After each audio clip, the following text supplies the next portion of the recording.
The health disparities found in access to mental health care are most compatible with the internal colonialism theory. This is a form of structural inequality. While there are many racial roots to this health disparity in today's society, this specific inequality is most dependent on the socioeconomic status of the individuals. We see this inequality prevalent not only in predominantly black urban areas but also in rural white areas. It is common that in areas suffering from poverty, you not only see a lack of mental health access but also lack of access to many other forms of healthcare. The lack of healthcare access is directly related to the fact that most of these individuals do not have health insurance, which is a common attribute of individuals of lower socioeconomic status.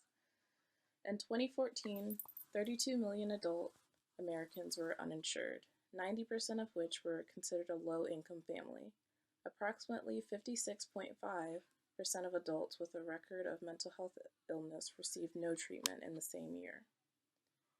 It is the state and local level policies that have the biggest impact on the access to mental health care.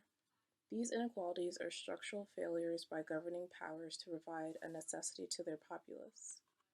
This lack of care is seen with a cold indifference, and mental health is seen as an amenity to individuals of higher socioeconomic status, a luxury. Individuals of higher socioeconomic status have better health insurance, reliable means of transportation, and most importantly, actual mental health facilities that are near them. These groups of people are consistently at a disadvantage based on the social structure. As previously stated, these individuals are not only minorities who live in the city, but also Caucasians who live in rural areas.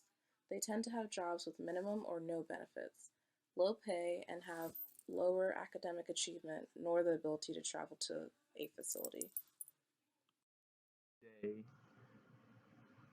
we have today in our society a great injustice. Millions of Americans lack access to the mental health care they need. This injustice has its root in racist policy and is maintained by a mechanism of income and wealth inequality, and we see this particularly predominant in black urban areas. The works of Du Bois documented the gross disparities in healthcare along race lines in the 1800s, looking back at the poor living conditions created in the wake of slavery.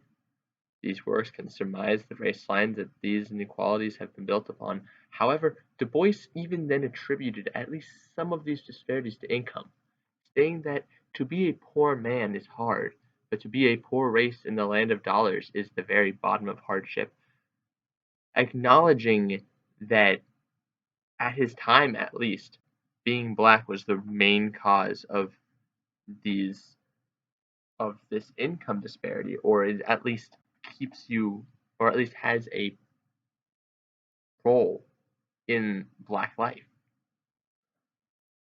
While Du Bois didn't so much touch on the access to mental health care, we have to remember that this was not a commonly talked about subject for the time, and that while I wouldn't say Du Bois did not speak